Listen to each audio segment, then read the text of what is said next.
how can we apply CSS styling to all the HTML elements in React we are going to discuss. Normally, there are two types of styling. One is using CSS, using external CSS.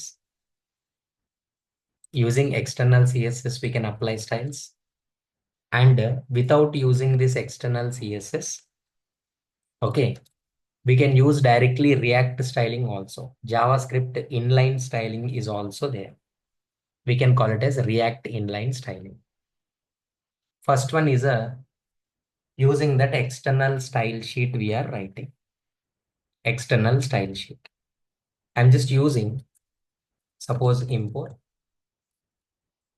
is not required actually whenever you are writing the functional component. Simply we are writing that function app. ఇది app.jsx కాబట్టి I'm using that app. We are writing that return statement. Directly a function app. Okay.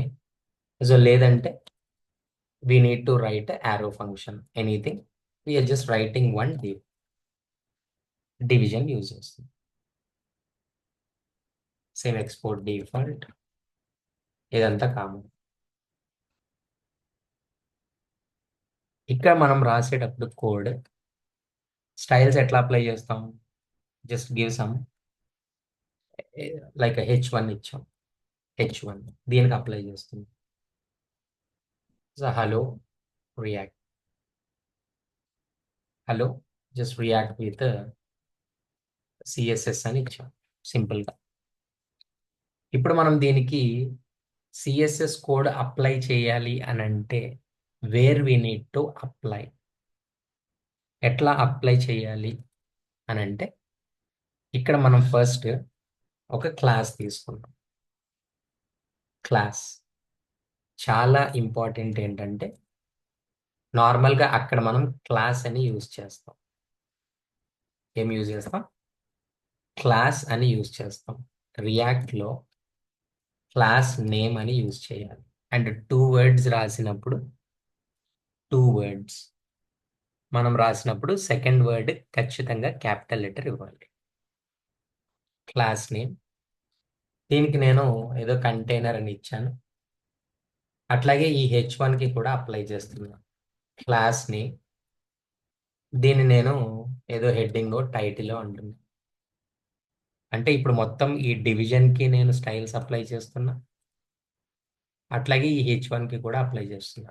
రియాక్ట్లో మనం styles apply చేసేటప్పుడు class అనేది కాకుండా selector class name అనేది use చేయాలి. Class name. ఇప్పుడు దీనికి మనం సిఎస్ఎస్ అప్లై చేయాలి. యాప్.css ఉంది. లేదు సార్ నేను ఇంకొకటి ఫైల్ క్రియేట్ చేసుకుంటానంటే లైక్ న్యూ ఫైల్ ఏదో ఒక నేమ్, సపోజ్ styles.css అని ఇచ్చాను. సేమ్ చూడండి నేను సోర్స్లోనే క్రియేట్ చేస్తున్నా. మీరు మై యాప్లో క్రియేట్ చేశారనుకో మళ్ళీ సపరేట్ ఫోల్డర్లోకి వెళ్ళిపోతుంది. ఫోల్డర్ నేమ్ ఇవ్వడం కన్ఫ్యూజ్ అవుతారు. Right click on the source, new ఫైల్కి యూజ్ చేయండి. Don't use right click on my app and new file. ఓకేనా? డిఫరెన్స్ ఉంది. సో ఇక్కడ సోర్స్లో నేను style.css అని అంటాను. ఏదో ఒక కోడ్ రాస్తున్నా. First code. ఇక్కడ ఏమి ఇచ్చాం? Class names. ఒకటేమో కంటైనర్ ఇచ్చాం, రెండోదేమో టైటిల్ ఇచ్చాం. సమ్ కంటైనర్కి డాట్ కంటైనర్. సేమ్ మనకి క్లాస్ సెలెక్టర్ ఎప్పుడు మనం డాట్ తోనే కదా రిప్రజెంట్ చేసేది. కంటైనర్. సింపుల్గా ఏదో బ్యాక్గ్రౌండ్ కలర్ ఇస్తున్నా. Is light blue background colour అంటున్నా. బ్లూ కలర్ ఇచ్చాం. ప్యాడింగ్ ఇస్తున్నా. ఇస్ 20 pixel అంటున్నా. I will show you at live. cd my app npm run developer.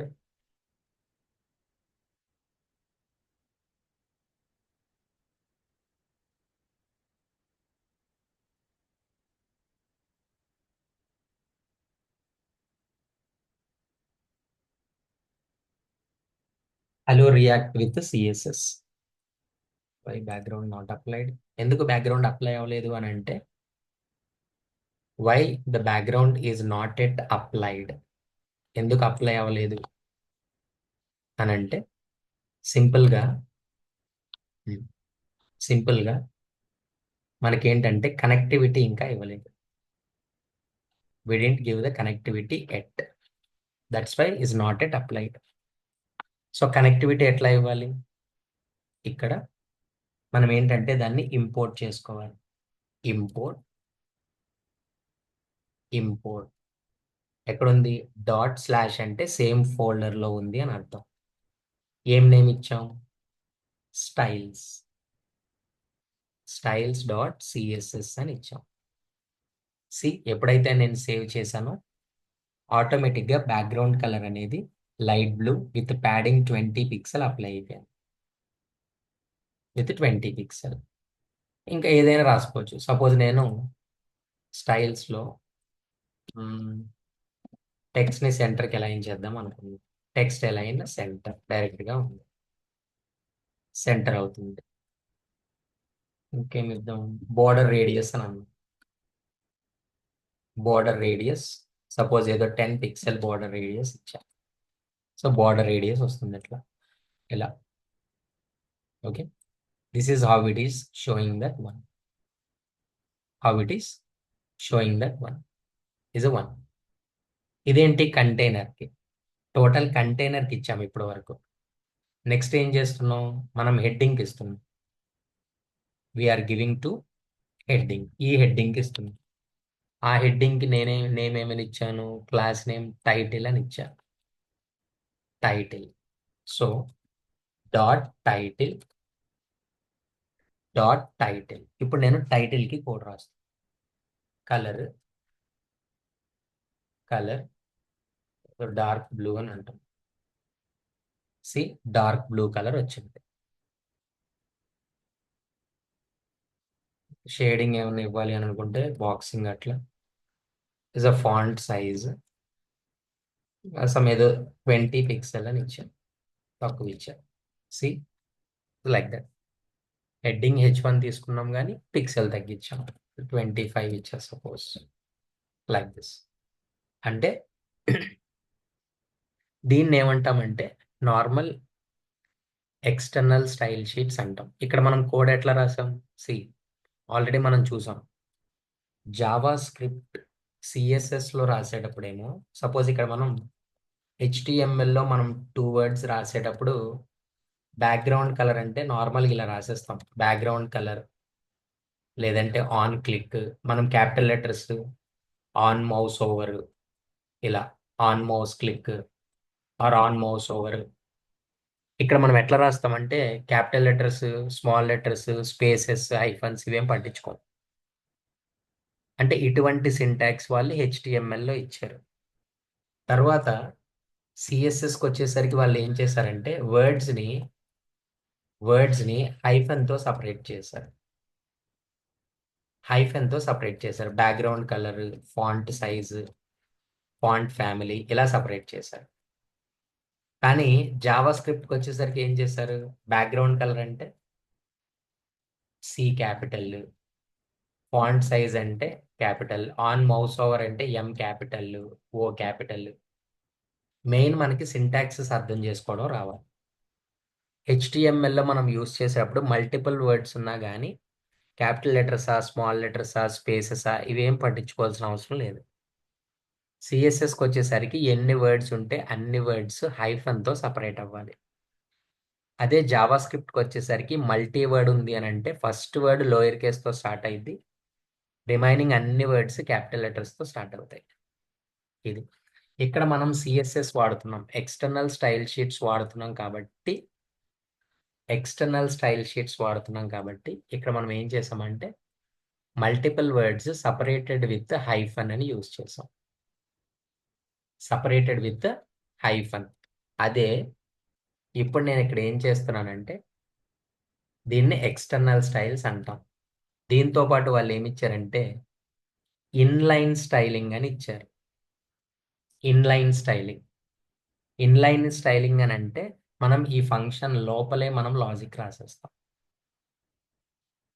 Function లోపలే మనం లాజిక్ రాస్తాం. ఎక్స్టర్నల్ స్టైల్స్ షీట్స్ అవసరం లేదు. ఇప్పుడు ఇది రిమూవ్ చేసేసాం. సి ఇక్కడ మన స్టైల్స్ అన్నీ పోయినాయి. కానీ ఇక్కడ సేమ్ మళ్ళీ నేను డివ్ తీసుకుంటున్నా, అలాగే H1 హెడ్డింగ్ తీసుకుంటున్నా. ఇప్పుడు దీనికి స్టైల్స్ అప్లై చేయాలి. స్టైల్స్ చూడండి, కాంపౌండ్ ఫంక్షనల్ కాంపౌండ్ లోపలే మనం కోడ్ రాయాలి. ఎట్లా రాయాలి అంటే ఒక ఆబ్జెక్ట్ లాగా రాయాలి. ఆబ్జెక్ట్ అంటే మనకి తెలుసు, కీ వాల్యూ పేర్ అంటాం. కీ వాల్యూ పేర్ ఇక్కడ దీనికి మనం అప్లై చేస్తున్నాం. ఎలా అప్లై చేయాలి అని అంటే సేమ్ ఇక్కడే స్టైల్ అని ఇచ్చాం. స్టైల్, ఈ స్టైల్కి మనం ఏం అప్లై చేస్తున్నాం, ఇక్కడ ఏదో కంటైనర్ అని రాసాం. మల్టీవర్డ్ రాయాలి అని అంటే కంటైనర్ స్టైల్ అని రాసాం. అవసరం లేదు, సింపుల్గా సేమ్ అలాగే దీనికి కూడా స్టైల్ అని రాస్తున్నాం. దీనికి కూడా సింపుల్గా టైటిల్ అని ఇవ్వచ్చు, లేదంటే టైటిల్ స్టైల్ అని ఇచ్చాం. చూడండి, ఓకే. క్లాస్ కాదు, డైరెక్ట్గా స్టైల్ అని ఇవ్వాలి. ఇప్పుడు ఈ కంటైనర్ స్టైల్, టైటిల్ స్టైల్ రెండు ఆబ్జెక్ట్స్ రాయాలి. ఇక్కడ సపోజ్ కాన్స్ట్ కంటైనర్ స్టైల్, దీనికి ఏం అప్లై చేద్దామని అనుకున్నాం. ఆ సెట్ ఒకటి, ఆబ్జెక్ట్ ఒకటి. నెక్స్ట్ ఇంకొకటి ఏంటంటే టైటిల్ స్టైల్. దీనికి ఏం అప్లై చేద్దామని అనుకున్నాం. ఈ సెట్ ఒకటి ఇవ్వాలి. కీ వాల్యూ పేర్ అంటే మళ్ళీ ఇక్కడ రాసేటప్పుడు సపోజ్ సేమ్ ఫస్ట్ కంటైనర్కి ఇద్దాం. బ్యాక్గ్రౌండ్ కలర్ అప్లై చేయాలి. చూడండి, అక్కడ మనం ఏం రాసాం, బ్యాక్గ్రౌండ్ హైఫన్ కలర్ రాసాం. బట్ ఇక్కడ అది వాడకూడదు, బ్యాక్గ్రౌండ్ కలర్ వాడాలి. బ్యాక్గ్రౌండ్ కలర్ ఇక్కడ ఏదో, అక్కడ మనం డైరెక్ట్గా ఇచ్చాం వాల్యూ, ఇక్కడ మనం డబుల్ కోట్స్లో ఇవ్వాలి. Light green, background is a light green, this one. Okay, now is a comma expected, multi values na, sorry, is object na, that's why. See, background color వచ్చింది, బ్యాక్గ్రౌండ్ కలర్. అట్లాగే same అక్కడ లాగానే padding ఇస్తున్నాం. Padding 20 pixel అని ఇచ్చాం. 15 pixel అని ఇచ్చాం. 15 pixel. So padding apply అయింది.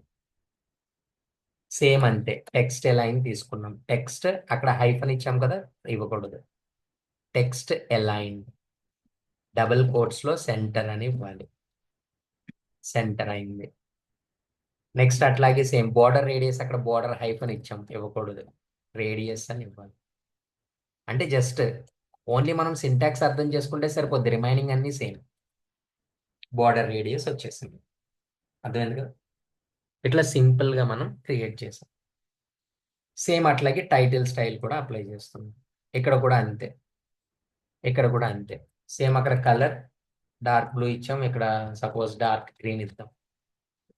ఈ వాల్యూస్ నార్మల్, బట్ వాల్యూస్ ఇచ్చేటప్పుడు ఎట్లా ఇవ్వాలి, డబుల్ కోట్స్ లో ఇవ్వాలి. Dark green comma, dark green వచ్చింది. నెక్స్ట్ అట్లాగే అంతే, ఇనఫ్. ఫాంట్ సైజ్ కావాలి అంటే ఫాంట్ సైజ్ ఇలా ఇవ్వాలి. ఫాంట్ సైజ్ ఏదో ఒక వాల్యూ 25 పిక్సెల్ అని ఇచ్చాం. సేమ్ ఇట్లా. జస్ట్ డిఫరెన్స్ అర్థం చేసుకోండి. అంటే రియాక్ట్ లో మనం స్టైలింగ్ అనేది ఎట్లా అప్లై చేస్తామని చెప్పేసి అడుగుతారు. Either we use external style sheets అంటాం, .css ఫైల్ని యూజ్ చేసి. అప్పుడు మనకి సిఎస్ఎస్ నాలెడ్జ్ ఏదైతే ఉందో అది యూజ్ చేస్తాం. బట్ అక్కడ అది యూజ్ చేసినప్పుడు ఇక్కడ బ్యాక్గ్రౌండ్ కలర్ అంటే సపరేటెడ్ విత్ హైఫన్స్ ఇవ్వాలి. అండ్ ఇక్కడ వాల్యూస్ అనేవి మనము డబుల్ కోట్స్లో స్పెసిఫై చేయాల్సిన అవసరం లేదు.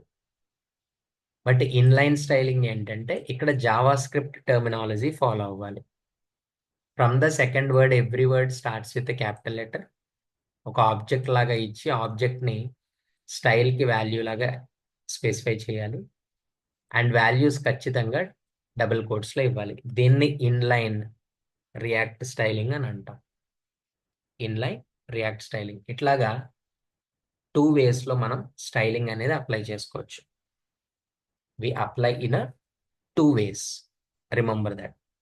ఓకే. నెక్స్ట్ ఏంటంటే ఒక సింపుల్ ఫామ్ క్రియేషన్ కూడా చూద్దాం. Simple form creation. సో నార్మల్గా ఫామ్ అనేది ఎట్లా అప్లై చేస్తాం, ఆల్రెడీ మనం యూజ్ స్టేట్ అవన్నీ చూసాం కాబట్టి ఇంపోర్ట్ రియాక్ట్ సేమ్ మళ్ళీ యూజ్ స్టేట్ యూజ్ చేస్తుంది, ఎందుకంటే ఫామ్ డేటా కోసం. ఫ్రమ్ రియాక్ట్ మాడ్యూల్ రియాక్ట్ ఏదో ఒక నేమ్ ఇచ్చాను, ఫంక్షన్, ఒక సింపుల్ ఫామ్ అనేది క్రియేట్ చేస్తాం. ఇట్లా రిటర్న్ స్టేట్మెంట్ లో ఫామ్ ని రిటర్న్ చేయాలి. ఎక్స్పోర్ట్ డిఫాల్ట్ నేమ్, ప్రతి వర్డ్ క్యాపిటల్ లెటర్ తో స్టార్ట్ అవ్వాలి. కాంపోనెంట్ ఆల్రెడీ మనకు తెలుసు. సింపుల్ ఫామ్ అని ఇచ్చాం. Now it has to return. First ఒక ఫామ్ ని క్రియేట్ చేస్తుంది. Simple form is a form.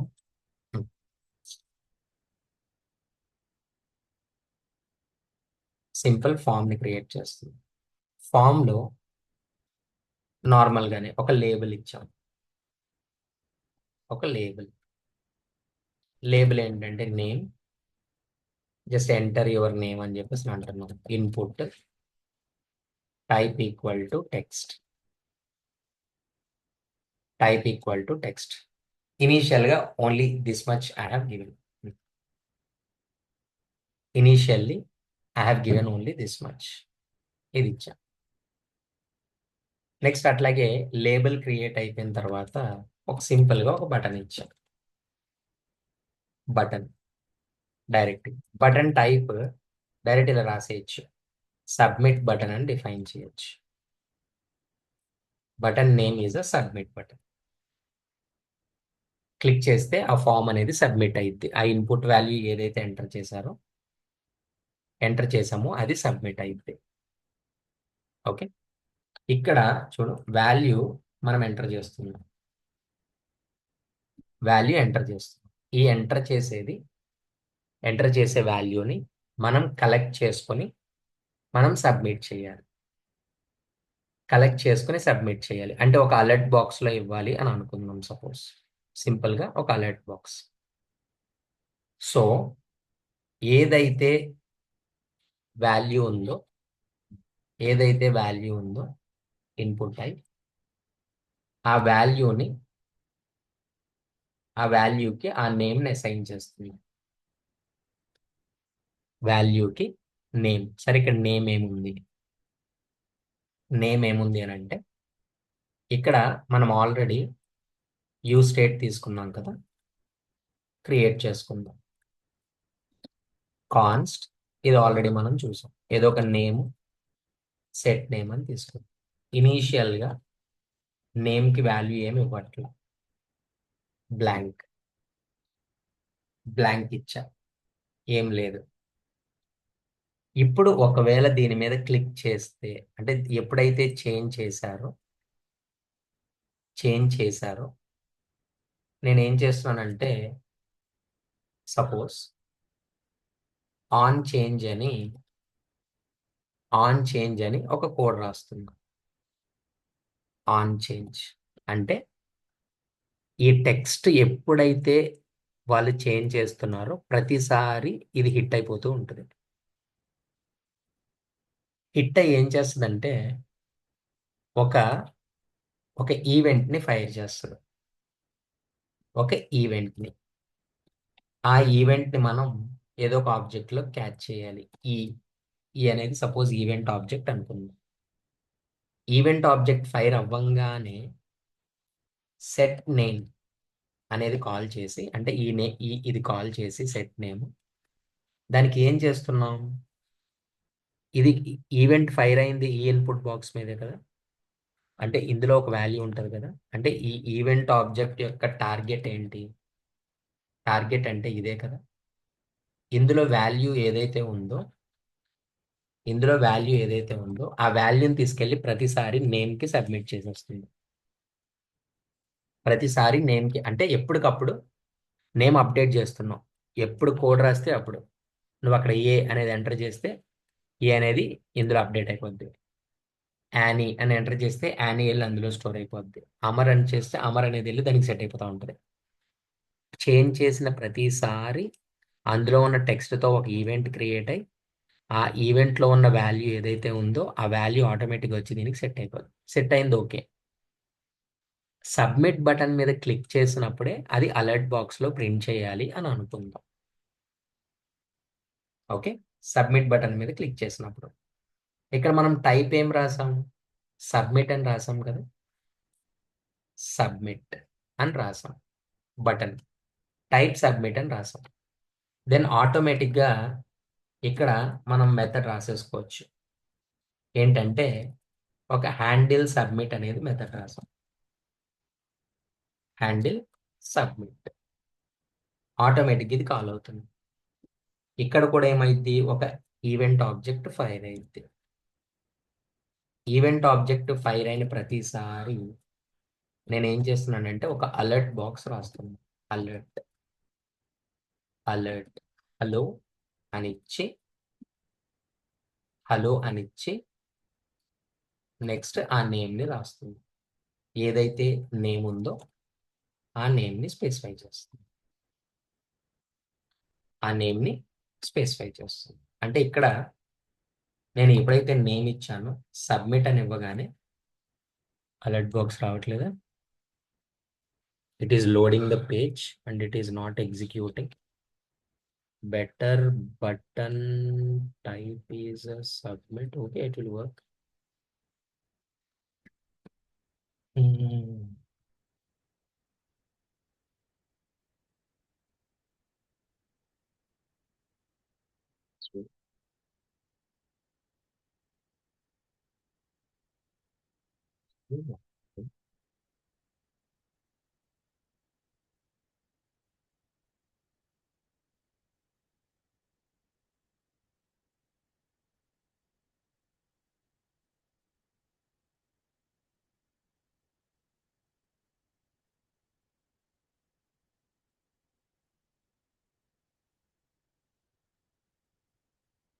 Different object is giving. No? Hello object is giving that name.